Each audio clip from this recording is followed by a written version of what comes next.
모든 사람은 각자의 가치관과 세계관으로 이 땅을 살아가게 됩니다. 각자가 살아온 경험과 사람들의 관계와 또한 이 땅에 일어날 모든 사건과 상황 속에서 자신이 이 땅 가운데 어떠한 관점으로 어떠한 가치로 살아갈 것인가를 정리한다라는 것이죠. 이것을 한마디로 이야기한다면 각자의 인생 가운데는 정체성이 존재한다라고 말할 수 있습니다. 즉, 아이덴티티는 그 사람이 태어난 곳, 그 사람이 경험한 것, 그 사람이 함께하는 사람들, 또한 그 사람이 어떤 교육을 받았는가에 따라 달라지게 된다라는 것을 알 수 있는 것이죠. 물론 지금과 같이 온 세계가 인터넷으로 연결된 상태 가운데는 그 영역과 장벽이 조금씩 무너지고 있지만 그럼에도 불구하고 한 사람 한 사람마다 아주 독특하고 특별한 경험과 또한 사람과의 관계와 또한 이 땅에서의 목적과 의미를 다르게 가질 때에 모두가 다 다른 가치관과 정체성을 갖게 된다라는 것을 알 수 있는 것이죠. 이러한 것이 아주 극명하게 나타날 수 있는 구조가 바로 민족과 나라 가운데 있다는 것을 알 수 있습니다. 대한민국의 사람이 생각하는 가치관과 세계관과 일본 사람이나 중동 사람이나 유럽 사람들이 생각하는 가치관과 세계관들이 다 다르게 존재하게 된다는 것을 우리가 너무나 쉽게 알 수 있는 것이죠. 그런데 이러한 정체성은 어느 한순간에 하루아침에 형성되어지는 것이 아니라 아주 오랜 시간 동안 여러 가지 영향을 통해서 존재하게 되어지고 형성하게 되어진다는 것을 우리가 알 수 있어요. 여러분, 그 대표적인 여러 가지 중에서 세 가지 정도를 뽑자면 바로 환경과 사람과 사건 가운데 바로 정체성이 형성되어진다라고 말할 수 있습니다. 사람과의 관계 가운데는 부모와 가족 구성원과 교사, 멘토, 또한 친구와 또래 집단 가운데 각각의 관계 속에서 어떤 영향을 받느냐에 따라서 굉장히 큰 변화가 일어난다는 것을 알 수 있는 것이죠. 아직 유아기 시절 때와 유년기 시절 때는 부모에 의해서 영향을 많이 받게 되어지고 청소년과 청년의 시대 가운데는 바로 또래와 스승을 통해 영향을 많이 받게 된다는 것을 알 수 있는 것이죠. 그 다음으로 우리의 가운데 가장 큰 영향 중에 하나는 무엇이냐면 환경 가운데 바로 우리의 삶의 가치관이 형성되어지게 되는 것을 알 수 있습니다.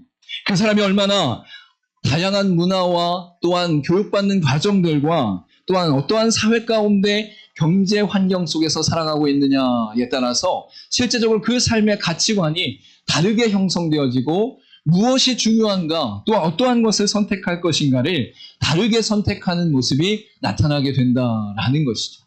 그래서 교육의 과정 가운데 역사라든지 또한 문화라든지 이러한 많은 부분들이 아이들의 정체성과 가치관이 형성되어지는데 많은 영향을 미치게 된다는 사실을 우리가 너무나 잘 알 수 있는 것이죠. 그 다음에 세 번째로 나타난 부분은 그 사람이 어떤 사건 가운데 어떤 경험을 했느냐가 한 사람의 인생 가운데 정체성을 변화시키고 새로운 가치관을 형성하는데 많은 영향을 미친다는 것을 알 수 있습니다. 어떤 한 아이가 성공의 경험을 하였다면 자신감과 능력이 자신에게 있다는 사실 안에서 정체성이 형성되어지게 되는 것이죠. 그리고 계속적으로 실패를 하게 된다면 그 실패 가운데 열등감이나 또한 집착을 하게 되어지는 모습도 나타나는 것을 볼 수 있습니다.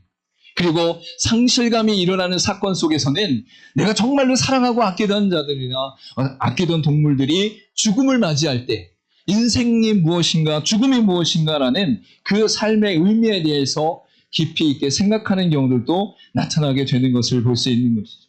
즉, 다양한 경험 속에서 그것이 트라우마가 될 것이냐, 그것이 능력이 될 것이냐, 또한 그것이 하나의 방법과 방향이 될 것이냐, 아니면 좌절과 낙심의 원인이 될 것이냐라는 다양한 가치관의 형성 속에 바로 그 사람에게 정체성의 영향을 미치게 된다라고 말할 수 있는 것이죠.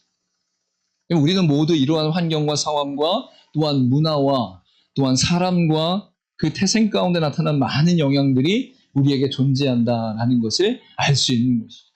여러분, 이스라엘 백성들도 이러한 많은 변화와 환경과 사람과 사건 속에서 그들의 정체성이 변화되어지는 일이 나타나는 것을 볼 수 있어요.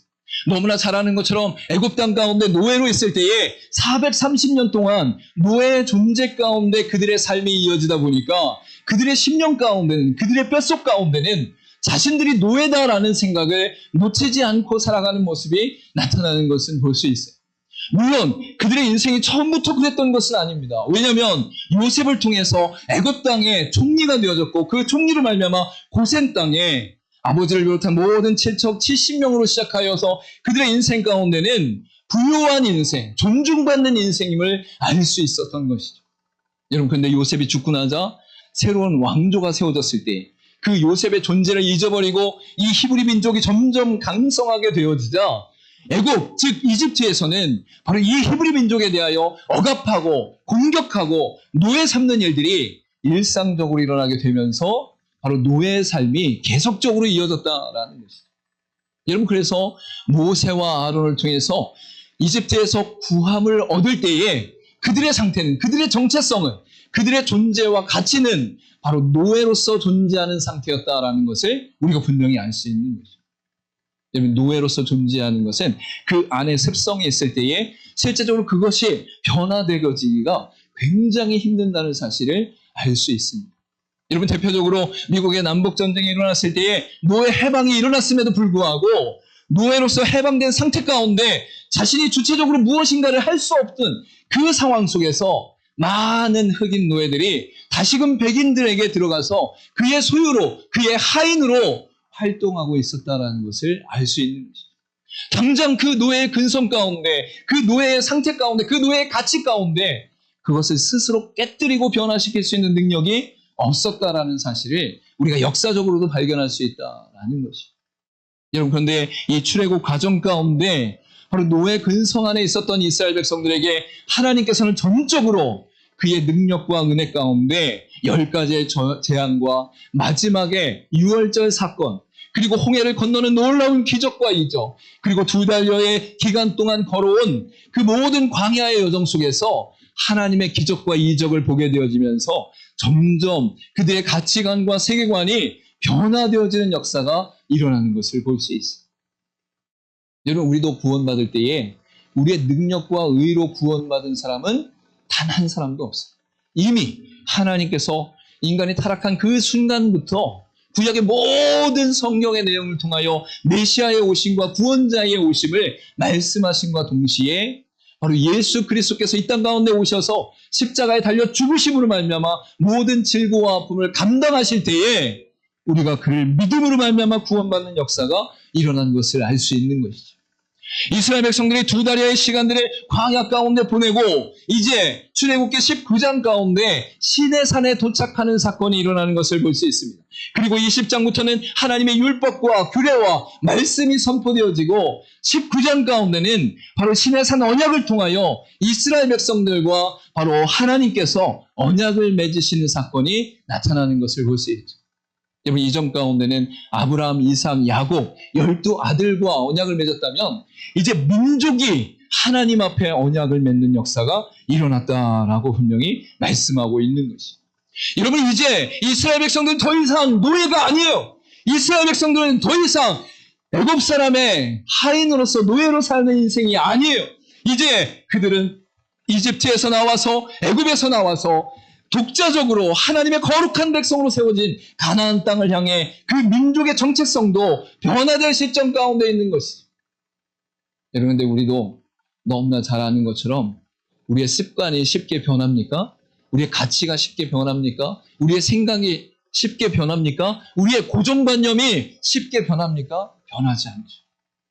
여러분, 그런데 하나님께서 10가지 재앙과 홍해의 사건과 시내산 언약을 통해서 이전에는 하나님께서 전적으로 보호하시는 대상으로서의 이스라엘 백성들이었으나 이제 하나님과 언약을 맺는 그 순간부터는 하나님의 백성으로서 수동적인 상태가 아니라 능동적으로 하나님의 삶을 살아가는 자들로 이끄셨다라는 것을 우리가 분명히 알 수 있는 것이죠. 여러분, 그래서 이 시내산 언약을 기점으로 하나님께서도 이스라엘 백성들을 대하는 태도가 완전히 달라졌어요. 마치 우리가 어렸을 때에, 유아기 때에 부모들이 전적으로 그 아이를 돌봄과 동시에 이제 초등학교에 들어가면서 조금씩 감당할 수 있는 교육들을 하고 중학교와 고등학교에 들어갔을 때에 그들이 스스로 할 수 있는 일들을 만들어준 다음에 성인이 되었을 때에 주체적으로 자기의 삶을 살 수 있도록 독립시켜주는 것과 같이 바로 이 시내산 기준으로, 시내산 언약의 기준으로 바로 이스라엘 백성들을 완전히 다른 대상으로 대하시는 모습이 나타나고 있더라라는 것이.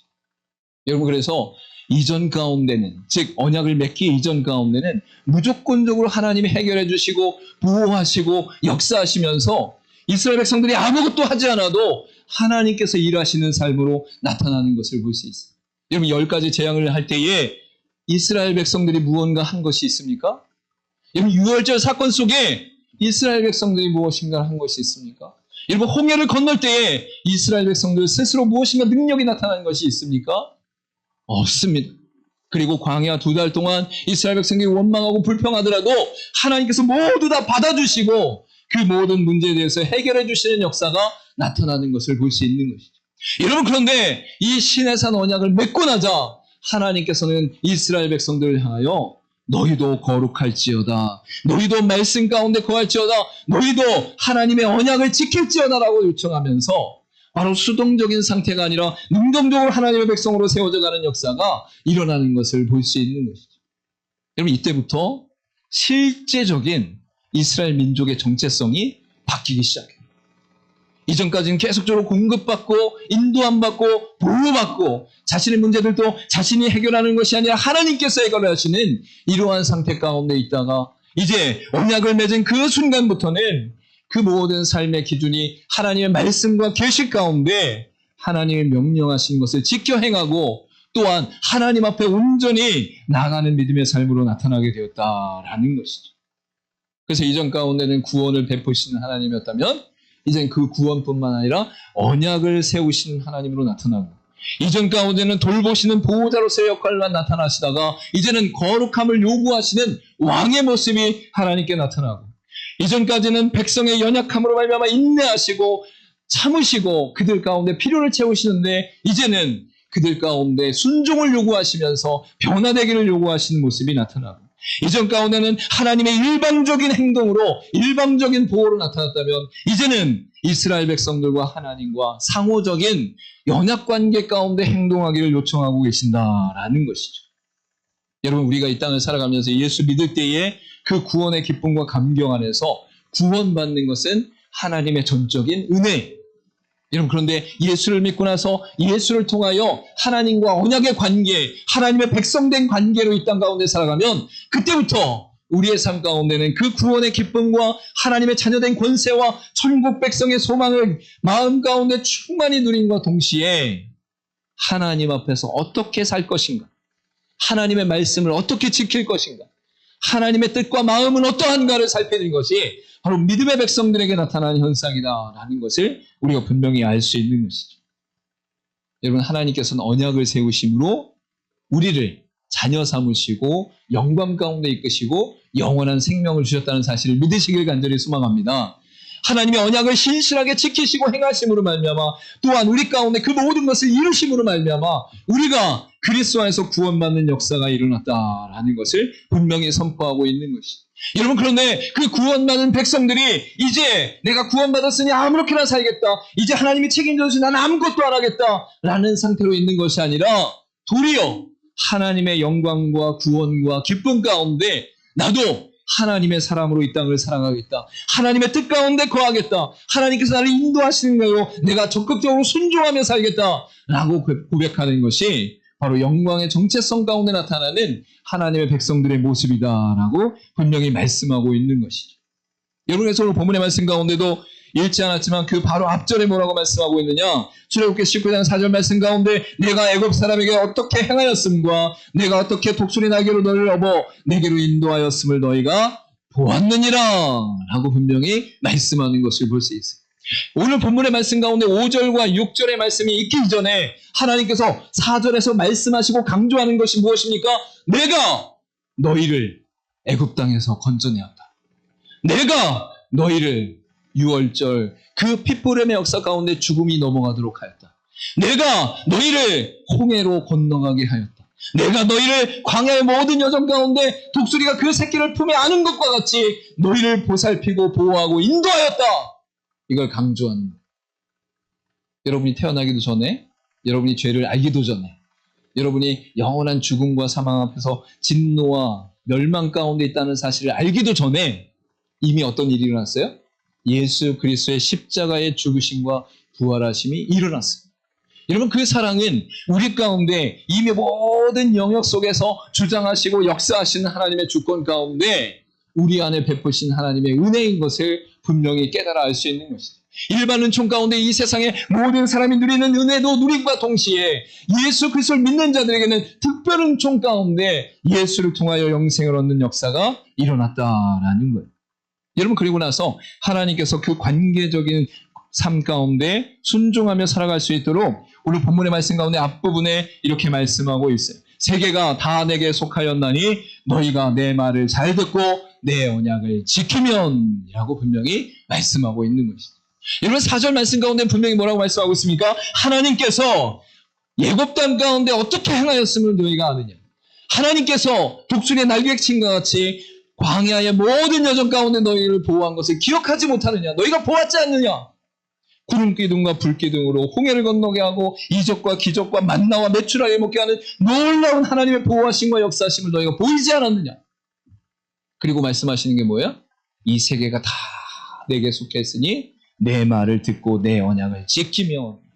이제는 순종의 사람으로 하나님의 사람으로 하나님의 언약 가운데 내가 영원한 하나님의 백성 되었다는 그 사실 앞에서 오히려 하나님 앞에 열심으로 순종하고 열심으로 말씀 가운데 가고 열심으로 하나님 앞에 나아가는 모습이 우리의 인생 가운데 나타나야 된다라고 분명히 말씀하고 있는 것이죠.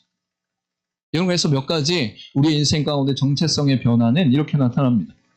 나는 어디에 속했고 무엇을 이루었는가 라는 것이 우리의 일반적인 정체성이라면 하나님 안에서는 하나님께서 나를 누구라 부르는가, 무엇이라고 부르는가, 어떻게 바라보고 계시는가가 우리 인생의 정체성에 매우 중요한 역할이 된다라는 것이죠. 여러분, 세상 가운데는 외모와 실력과 성과와 소유와 위치에 따라서 그 사람의 정체성이 정해져요. 그런데 하나님 안에 거하는 자들은 하나님의 선택과 사랑과 구별하신 가운데 전적인 하나님의 인도하신 가운데 그 정체성이 세워지는 것을 알 수 있는 것이죠. 여러분, 세상 가운데 그 사람이 어떤 능력이 있느냐, 어떤 인맥이 있느냐, 어떤 과정을 거치느냐가 매우 중요하고 그로 말미암아 그가 부장이 되어지고 이사가 되어졌을 때 그의 정체성이 변화되어진다라는 것이죠. 그런데 하나님을 믿는 믿음의 백성들은 하나님의 선택하심과 은혜와 또한 인도하심 가운데 그 언약으로 말미암아 정체성이 세워진다라는 것을 분명히 알 수 있는 것이죠. 여러분, 이렇게 변화된 사람의 인생 가운데는 삶의 목적과 의미도 달라지게 되어져 있습니다. 그래서 이전 가운데는 나를 위해서, 내 욕심을 위해서, 우리 가족을 위해서, 이 세상의 부귀 영화를 위해서 인생을 살았다면 이제 예수 믿는 자들의 정체성의 변화는 무엇입니까? 내가 하나님의 나라를 위하여 하나님의 영광을 위해 살겠습니다. 할렐루야. 삶의 목적이 바뀌는 거예요. 삶의 의미가 바뀌는 거예요. 여러분, 이러한 정체성의 변화가 저와 여러분의 인생 가운데 나타나기를 간절히 소망합니다.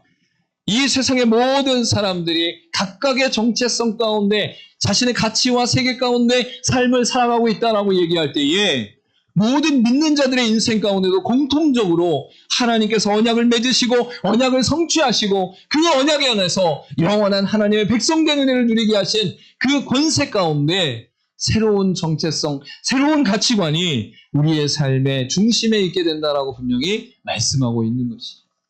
그 내용이 바로 오늘 본문의 말씀 가운데 세 가지로 명확하게 나타나고 있습니다. 우리 본문의 말씀 다시 한번 읽어보도록 하겠습니다. 시작.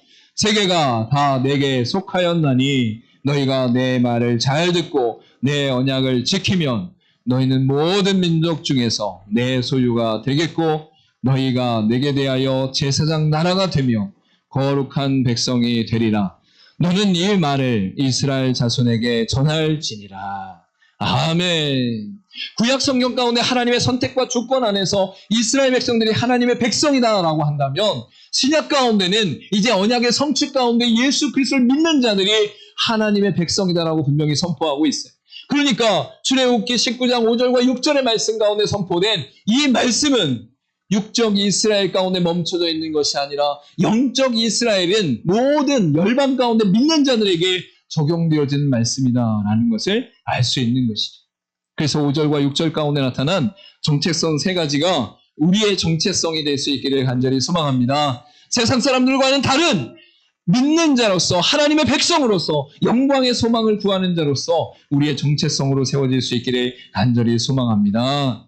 첫 번째는 무엇이냐면 우리의 정체성은 하나님 소유입니다 라는 것이, 우리 같이 한번 고백해 보겠습니다. 우리의 정체성은 하나님 소유입니다. 이 세계의 모든 것을 통치하시는 하나님께서 하나님이 선택한 그의 백성들을 향하여 너희는 내 소유다라고 분명히 선포하고 있어요. 여기서 소유라는 것은 단순히 내 거다라는 의미를 넘어서 왕이 가장 귀하게 여기는 왕실의 보물과 금고와 보배들을 대하듯이 바로 내 것이다라고 선포하는 그 소유로 나타난다라는 것이. 여러분, 그러니까 하나님께서 여러분 한 사람 한 사람을 어떻게 바라보시고 계세요? 보배로운 특별한 소유다, 특별한 존재다 라고 말씀하고 있는 거예요. 이 세상에 수많은 존재가 있고 이 세상에 수많은 만물이 있고 이 세상에 수많은 민족이 있지만 하나님이 선택한 그의 백성들은 이 세상의 그 무엇보다도 아름답고 보배롭고 존귀한 보물이다 라고 말씀하고, 여러분 옆에 사람한테 이렇게 고백했습니다. 당신은 이 세상에서 가장 아름다운 보배입니다. 당신은 이 세상에서 가장 아름다운 보배입니다. 이거 할 때는 그냥 밋밋하게 하시면 안 돼요. 쭈삣하면서 하시면 안 돼요. 나를 사랑하듯이 당신을 사랑하듯이 강력하게 얘기해요. 당신은 너무 존귀한 사람입니다. 우리 다시 한번 해볼까요? 당신은 너무 존귀한 사람입니다. 할렐루야! 여러분 자신에 대하여, 여러분의 자녀에 대하여, 여러분의 가족에 대하여, 이웃에 대하여 이건 선포할 수 있어요. 왜? 내 지식과 내 능력과 내 마음이 아니라 그것을 넘어서 하나님께서 우리를 사랑하시는 그 언약 가운데 하나님이 우리를 그렇게 부르고 계시기 때문에. 여러분, 그러니까 우리 자녀들을 향해서 계속 고백해 주세요. 너는 이 세상에서 가장 존귀한 자다. 가장 아름다운 보배다. 너무나 소중한 존재다. 말하는데 돈 안 듭니다. 네, 하루에 10번씩 하셔도 돼요. 하루에 100번씩 하셔도 돼요. 여러분, 그렇게 존귀한 존재로 저와 여러분을 부르셨듯이 그 부르신 은혜가 우리를 통해 흘러갈 때에 어떤 역사가 일어납니까? 하나님의 구원받은 백성이 얼마나 아름다운가가 성경을 통해 분명하게 명확하게 나타난다라는 것이죠. 이사야 43장 1절 말씀 가운데 야곱아 너를 창조하신 여호와께서 지금 말씀하시느니라. 이스라엘아 너를 지으신 이가 말씀하시느니라. 너는 두려워하지 말라. 내가 너를 구속하였고 내가 너를 지명하여 불렀나니 너는 내 것이라. 할렐루야. 이 말씀을 읽고 묵상하고 선포할 때마다 온몸에 소름이 확 돋아. 기쁨이 막 넘쳐요. 하나님이 나를 향하여 너는 내 것이다 라고 선포하시는 그 은혜가 내게 있구나. 나는 하나님의 보배로운 존재입니다. 이것이 바로 믿는 자들의 정체성이다 라고 분명히 말씀하고 있는 것이. 하나님께서 언약을 맺지 않으셨으면 우리는 이런 고백을 할 수가 없어요. 하나님이 선택하시고 구원하시지 않으면 우리가 이러한 선택과 고백 가운데 나아갈 수 없어요. 그런데 하나님께서 이러한 놀라운 은혜 가운데 언약 가운데 우리를 이끄시고 우리를 향하여 너는 보배로운 존재다. 너는 존귀한 존재다. 너는 아름다운 존재다 라고 고백하게 하심으로 말미암아 우리의 정체성은 나는 하나님께서 가장 보배롭고 존귀하게 여기시는 하나님의 백성입니다라고 고백할 수 있게 된다라고 말씀하고 있는 것이죠.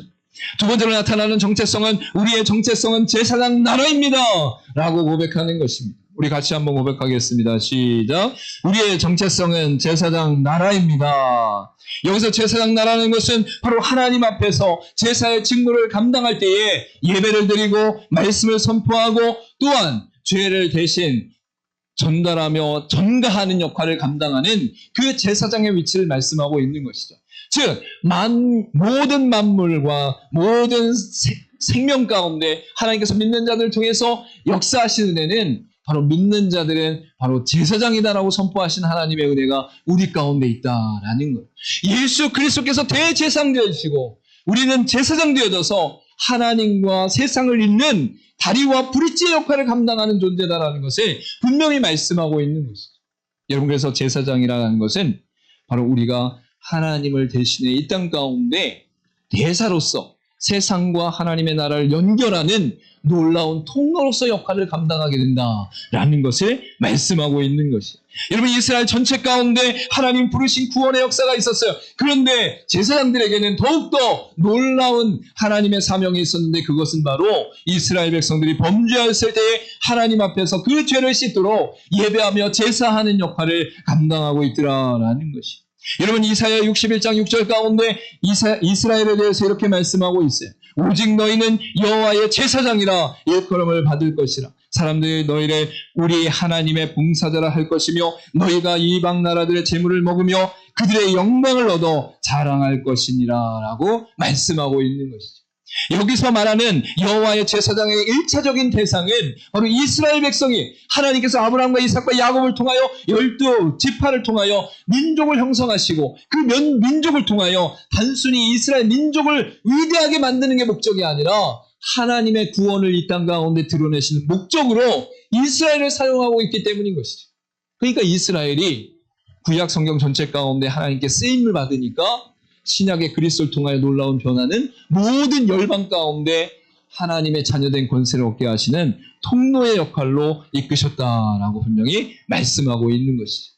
여러분, 저와 여러분들이 이 땅 가운데 믿는 자로서의 역할 중에 가장 중요한 역할이 무엇입니까? 땅끝까지 복음을 전파하는 거예요. 모든 믿는 자들에게 주어진 직분 두 가지는 복음을 선포하는 것과 화목케 하는 거예요. 이 두 가지는 그 직분과 그 연수와 그 봉사의 영역과 모든 것을 떠나서 모든 믿는 자들이 감당해야 될 영역이에요. 여러분, 여러분이 세상에 하나님 나라를 연결시켜주는 통로와 다리임을 잊지 마시기를 간절히 소망합니다. 여러분의 정체성은 제사장 나라라고 분명히 말씀하고 있는 것이죠. 마지막으로 나타난 것은 무엇이냐면 우리의 정체성은 거룩한 백성입니다라고 분명히 말씀하고 있어요. 여러분, 여기서 거룩한 백성이라는 것을 한마디로 말씀을 드리면 하나님을 닮는 삶이다라고 말씀할 수 있는 것이죠. 여러분, 여기서 거룩이라는 것은 단순히 도덕적으로 깨끗하다, 윤리적으로 바르다라는 의미가 아니에요. 이 거룩함은 하나님께 속하여 구별된 존재로서 그 삶이 하나님의 형상과 모양과 속성으로 다시금 세워지는 변화의 삶으로 나타나는 거룩이다라는 것을 말씀하고 있는 것이죠. 여러분이 이 땅 가운데 수많은 인물들을 바라보고 수많은 사람들을 바라보지만 궁극적으로 여러분이 예수 그리스도를 쫓아 하나님의 형상을 회복할 때에 거룩한 백성으로 온전히 세워지는 성화의 여정을 살아가게 되는 것을 알 수 있는 것이죠. 믿는 자들이 성화의 여정을 꼭 행해야 될 이유가 무엇입니까? 결국 영화로운 존재가 되기 때문에. 여러분이 이 땅 가운데 살아가는 모든 영역 가운데 하나님의 성품과 하나님의 말씀과 하나님의 뜻 가운데 우리의 삶을 변화시키며 하나님을 닮아가는 삶을 살아가는 것은 결국 우리가 영원히 누리게 될 영화로운 존재로서의 삶을 준비하는 자세다라는 것을 성경이 분명히 말씀하고 있는 것이죠. 레위기 19장 2절과 3절 말씀 가운데 너는 이스라엘 자손의 온 회중에게 말하여 이르라 너희는 거룩하라. 이는 나 여호와 너희 하나님이 거룩함이니라. 너희 각 사람은 부모를 경외하고 나의 안식일을 지키라. 나는 너희의 하나님 여호와니라 라고 분명히 말씀하고 있어요. 너희는 거룩하라. 이는 나 여호와 너희 하나님이 거룩함이다 라고 말씀하시면서 우리의 거룩함이 어디랑 연결되어 있어요? 하나님과 연결되어 있어요. 이 세상의 윤리나 도덕이나 가치에 연결되어진 것이 아니에요. 하나님의 거룩하심 안에서 하나님의 백성들이 거룩한 백성이 되어진 하나님의 성품을 회복하고 하나님의 성품을 닮아가는 자들의 인생이 바로 거룩한 인생으로서의 삶이다라는 것을 말씀하고 있는 것이죠. 여러분, 거룩은 단순히 종교적 의무가 아니에요. 이 땅 가운데 예수를 믿으니까 교회를 다니니까 크리스찬이니까 똑바로 살아야지 이게 아니에요. 하나님의 형상과 모양 그의 성품을 쫓아 우리의 삶이 온전히 회복되어지길 원합니다. 변하길 원합니다. 라고 고백하는 것이 거룩한 백성들의 삶의 고백이다라는 것을 알 수 있는 것이죠. 그럼 구약 성경 가운데 언약을 통해서 하나님께서 이제 그들에게 요청하시는 삶으로 변화됐는데 이제 신약 가운데도 그 말씀이 베드로 사도를 통해서 분명하고 명확하게 나타나고 있어요. 베드로전서 2장 9절 말씀 가운데 그러나 너희는 택하신 족속이요 왕같은 제사장들이요 거룩한 나라요 그의 소유가 된 백성이니 이는 너희를 어두운 데서 불러내어 그의 기이한 빛에 들어가게 하신 이에 아름다운 덕을 선포하게 하려 하심이라. 여러분, 구약 가운데만 이스라엘 백성들에게만 하나님께서 그 언약 안에서 그 정체성을 세우신 것이 아니라 예수 그리스도의 완전한 구원의 성취 가운데 예수를 믿는 자들의 인생 가운데도 바로 언약의 정체성을 세우고 있다라는 것이죠. 저 여러분이 이 땅을 살아가면서 어떤 존재인가 우리 스스로를 바르게 세우고 세상의 가치와 문화와 교육과 관계 가운데 세워진 정체성이 아니라 하나님의 말씀과 언약 가운데 세워진 정체성 안에서 하나님의 거룩한 백성으로 세워져가는 저 여러분의 인생 되기를 간절히 소망합니다. 우리 마지막으로 고백하도록 하겠습니다. 우리 첫 번째 고백합니다. 시작. 우리의 정체성은 하나님 소유입니다. 두 번째, 우리의 정체성은 제사장 나라입니다. 세 번째, 우리의 정체성은 거룩한 백성입니다. 아멘. 여러분의 정체성이 무엇입니까? 나는 누구입니까? 어떠한 삶을 살아갑니까? 어떠한 목적과 비전을 향해 달려갑니까? 라고 물어봤을 때 나는 하나님 소유입니다. 나는 하나님 제사장 나라입니다. 나는 거룩한 백성입니다. 라고 믿음으로 선포하고 온전한 고백으로 나갈 수 있는 저 여러분 되기를 간절히 소망합니다. 기도하도록 하겠습니다.